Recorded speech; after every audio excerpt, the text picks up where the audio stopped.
నా అభిప్రాయం చెప్పాలనుకుంటున్నాను. ఏంటంటే అసలు ఫుల్ టైం పార్ట్ టైం అన్న టర్మినాలజీ లేదు బైబిల్లో. నువ్వు సంపూర్ణం, నేను అపూర్ణం, నేను హాఫ్ టైము, నేను పార్ట్ టైము అనేది లేదు. ఎవ్రీబడి హోల్ టైం, ఏం తేడా లేదు. మనం ఏం క్యాస్ట్ సిస్టమ్ క్రియేట్ చేయాల్సిన అవసరం లేదు. క్లర్జీ లెయిటీ అన్న క్యాస్ట్ సిస్టమ్ లేదు.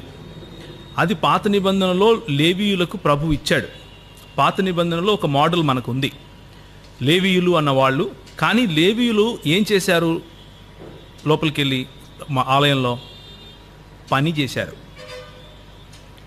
పని అనేది ఇన్ఎవిటబుల్, పని అనేది చేసి తీరాలి. పని అన్నది ఆశీర్వాదం. పని చేయకుండా ఉండి ఇప్పుడు మనం ఉల్టా చేసాం. అంటే ప్రభువు 6 రోజులు పని చేసి ఒకరోజు సెలవు తీసుకుంటే, మనం ఒకరోజు పని చేసి 6 రోజులు సెలవు తీసుకునే వాళ్ళను ఫుల్ టైం అంటాం.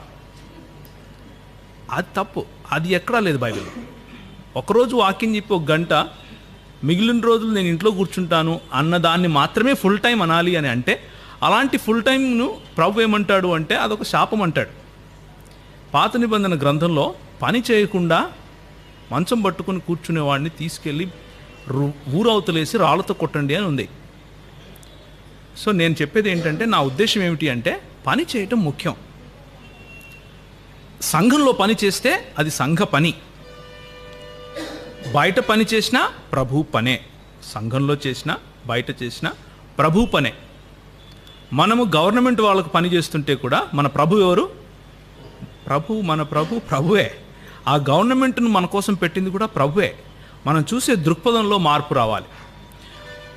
ఒక ప్యూన్ పనిచేసేవాడు పాస్టర్ కంటే తక్కువ కాదు, పొజిషన్లో తక్కువ కాదు, పనిలో తక్కువ కాదు, మానవత్వంలో అంతకన్నా తక్కువ కాదు.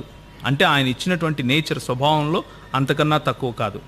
తక్కువ ఎక్కువలు ఎక్కడొస్తాయి అంటే, లేకపోతే సమానత ఎక్కడొస్తుంది అంటే, మొట్టమొదటిగా మనం అందరం పాపులమే. మనం పాస్టర్ అయినా పాపులే, పని చేసినా పాపమే.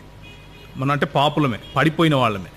ఇంకొక సమానత ఎక్కడొచ్చిందంటే, మనం పాస్టర్ అయినా కానీ ప్రభు రక్తంతోనే కడగబడ్డాం, పనిచేసే వాళ్ళైనా కానీ ప్రభు రక్తంతోనే కడగ. నాకు తెలుసు, నేను ఇది చెప్పిన తర్వాత నాకు చాలామంది శత్రువులు అవుతారని, కానీ నేను చెప్తాను ఇది ఓకే.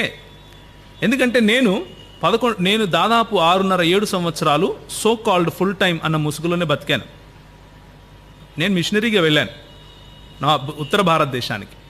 నన్ను ఒకరు పంపగా, అంటే ప్రభు నన్ను పిలుచుకున్నాడు, నేను బలంగా నమ్మినప్పుడు ప్రజలతో చెప్పి 10 మంది నా కోసం ప్రార్థన చేసి పంపించారు. వాళ్ళు నాకు ఆర్థికంగా సహాయం కూడా చేశారు ఒక సంఘం తరపున. కానీ నేను కన్విన్స్ అయ్యాను. ఏమని కన్విన్స్ అయ్యాను అంటే,